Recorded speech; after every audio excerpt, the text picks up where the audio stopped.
Tudo bom, pessoal? Aqui quem fala é o professor Yuri. Bom, e hoje vamos para mais uma aula de álgebra linear. Hoje a gente vai falar de espaços vetoriais e subespaços vetoriais, tá bom? Nesse conteúdo a gente vai ver mais de forma teórica, com um exemplo só, mas é porque mais para frente a gente vai poder discutir eles mais, a gente vai poder discutir esses dois assuntos mais prático, de forma mais direta, tá bom?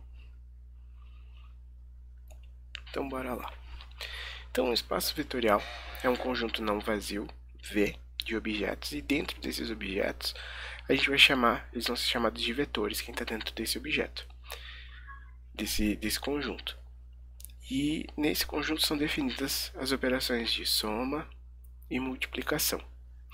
O que eu quero dizer? Imagina que esse conjunto V seja uma pasta, e todos os vetores dos elementos são todos os vetores que estão dentro dessa pasta. E dentro dessa pasta eu posso somar e multiplicar vetores. Então olha aqui, ó, seja a soma de U e V é denotada por U mais V, e ela está dentro do conjunto V. U mais V é igual a V mais U. A gente tem esses 10 passos aqui que os 10 juntos determinam um espaço vetorial. Então a soma de 3 elementos no conjunto V é igual a U mais V mais U. Existe o vetor nulo, quando a gente soma um vetor ao vetor nulo, dá o próprio vetor para cada V no conjunto V.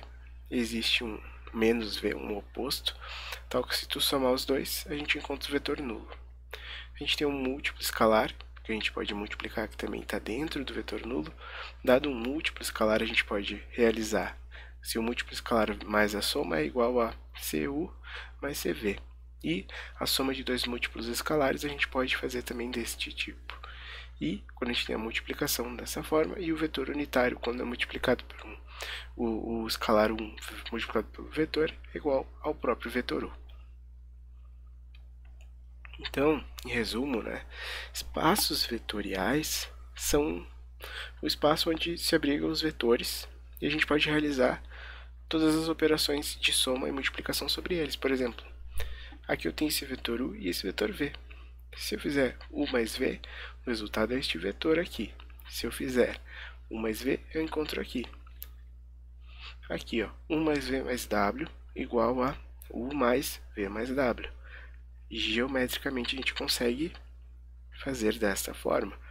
V é um sentido para lá. Um escalar vezes o vetor, ele aumenta seu tamanho. E menos V, ele tem sentido oposto ao original. Tá bom? Não sei vocês, mas eu prefiro uns exemplos mais numéricos, assim, fica mais fácil para entender. Então aqui, ó, eu trouxe um exemplo para vocês. Desculpe esse 100, é para ser seno. O Windows corrigiu, sem me pedir autorização, desculpem.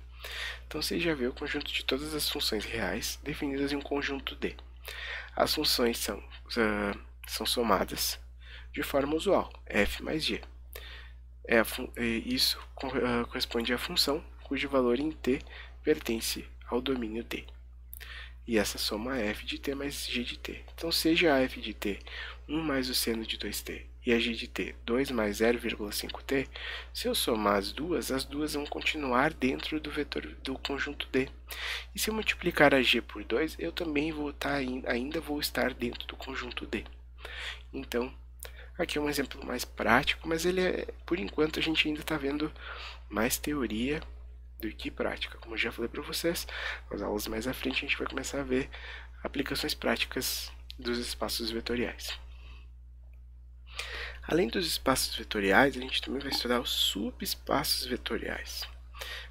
Como diz ali, ó, em muitos problemas, um espaço vetorial consiste em um determinado subconjunto de vetores pertencentes a um espaço vetorial.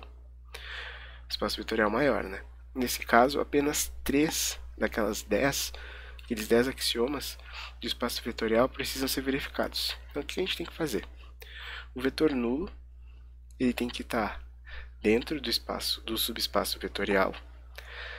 O subespaço vetorial é fechado em relação à soma de vetores, ou seja, para cada U e V, a soma U mais V também vai pertencer ao subespaço. E o subespaço também tem que ter multiplicação por um escalar. Só precisa ter essas 3, não precisa ter aquelas 10 que a gente viu. Então, de forma resumida, a gente pode pensar essa parte de espaços vetoriais e subespaços vetoriais como conjuntos. Imagina que o conjunto grandão, né, a Terra, por exemplo, é um espaço vetorial. E os subespaços vetoriais a gente pode dividir como sendo os países, que são conjuntos que estão dentro, né, subconjuntos que estão dentro do conjunto maior que a Terra. Mais ou menos isso, fica mais fácil de tu entender. Então aqui tem um exemplo, ó. O espaço vetorial no R2. O espaço vetorial R2 ele não é um subespaço do R3. A gente não pode se confundir aqui. Porque R2 não é nem mesmo um subconjunto de R3. Né? Porque todos os vetores no R3 têm 3 componentes, no R2 só tem 2. Então a gente tem que ver aqui, ó. A gente tem que mostrar que esse subespaço H ele é um subconjunto do R3. S, T e H com S e T reais. Essa parte de conjunto e subconjunto vocês vão ver mais teórico assim, inclusive em exercícios de prova, tá, pessoal? Mas eu trouxe aqui para vocês como é que a gente resolve esse tipo de problema. Então, o vetor nulo, ele está em H, né? A gente pode fazer 0 vezes 0 vezes 0, vai dar tudo 0. E H é fechado, né, em relação à soma de vetores e à multiplicação também. Então, com isso, a gente conseguiu mostrar que H ele é um subconjunto do R3. Porque a soma e a multiplicação sempre vão gerar vetores cuja terceira componente vai ser 0, mas eles sempre vão ter 3 componentes. Então, o vetor nulo, a soma e a multiplicação estão dentro desse subconjunto. Então, a gente consegue ver que ele é um subconjunto do R3. Então, H é um subespaço do R3. Calma aí que a gente vai ver mais exemplos. Além disso, o subespaço gerado, a gente consegue fazer um subespaço gerado de um conjunto. O que eu quero dizer com isso? A gente vai pegar aquilo que a gente viu de combinações lineares, né? Quando o conjunto ele é linearmente dependente e linearmente independente. A gente vai ver que todo conjunto, tá bom? Que for linearmente dependente, a gente vai ver que todos esses conjuntos de vetores linearmente dependentes formam um subespaço vetorial de um conjunto maior, que aqui no caso é o conjunto V. Então olha aqui comigo, ó. Eu tenho esse subespaço H, né? O conjunto ele é formado pelo conjunto de todos os vetores na forma A menos 3B, B menos A e B, em que A e B são escalares arbitrários, pode ser qualquer número. Então a gente tem que mostrar que H é um subespaço do R4. Significa que o que? A gente tem que achar vetores que estejam no R4. Só que olha aqui, ó, se eu for abrir o nosso H dessa forma, o que, que ele vai ter? Ó? 1, menos 1, 1 e 0. Aqui vai ter o que? Ó? Menos 3, 1, 0 e 1. Então eu tenho V1 e V2 que são subconjuntos do vetor maior, porque tem o vetor nulo, soma e multiplicação. Com isso a gente sabe que H realmente é um subespaço do R4, tá bom? Então aqui esse último exemplo a gente tem que mostrar, a gente tem que encontrar qual o valor de H para que o vetor Y pertença ao subespaço do R3, né? O subespaço de R3 gerado pelos vetores que seguem. Esses 3 vetores. Eu vou resolver contigo, mas tu vai ver que é bem simples. Bora lá. Então, como é que a gente faz para resolver esse problema? A gente lembra que todos os vetores que forem linearmente, dependentes, a gente vai poder construir eles como sendo um subespaço do espaço vetorial. Então, o que a gente vai fazer? A gente vai achar o valor de H de forma que esses 3 vetores sejam LD, porque daí tanto a soma quanto a multiplicação estão garantidas dentro desse vetor e o vetor nulo também. Então, vem aqui comigo, ó. A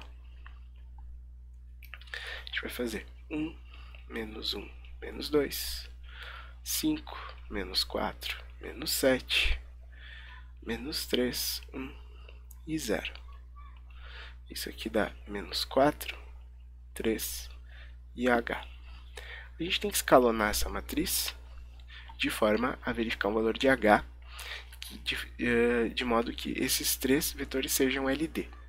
Então esse nosso pivô aqui é 1, beleza? Todo mundo embaixo dele, ó, tem que ser igual a 0. Então linha 2 vai ser igual a linha 2.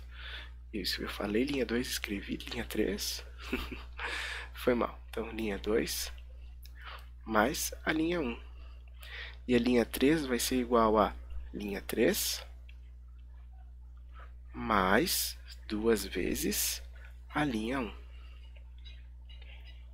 Então, fazendo isso aqui vai dar 1, 0, 0, 5, 1 e 3. Aqui vai dar menos 3, menos 2 e menos 6. E aqui vai dar menos 4, menos 1 e H menos 8. Beleza. Agora a gente vai ter que fazer mais um passo de escalonamento. Por quê? Porque esse pivô foi, agora a gente tem segundo pivô. Então, linha 3 vai ser igual a linha 3 menos 3 vezes a linha 2. Então, vamos lá. Isso aqui vai ser 1, 0, 0, 5, 1, 0, menos 3, menos 2 e 0. E aqui a gente tem menos 4, menos 1 e H menos 5. Para que esse vetor seja linearmente dependente, a gente sabe que esse cara aqui, ó, esse resultado final aqui que a gente encontrou, isso aqui tem que ser igual a 0. Então, H menos 5 tem que ser igual a 0. Então, com isso, o valor que H tem que assumir para que y pertença ao subespaço do R3, o H tem que ser 5. Porque com isso a gente garante que esse vetor aqui vai ser LD. Por que ele vai ser LD? Porque ele aqui, ó, x, ó, x1 mais 5x2 menos 3x3 é igual a menos 4. E x2 menos 2x3 é igual a menos 1. Então, o que a gente vai ter? Ó? x2 vai ser igual a menos 1 mais 2x3. E x1 vai ser igual a menos 4 mais 3x3 menos 5x2, só que x2 é menos 1 mais 2x3. E aí a gente vai ter x1 em função de x3 e x2 em função de x3. Então, a gente vai ter um vetor da forma alguma coisa aqui no x1.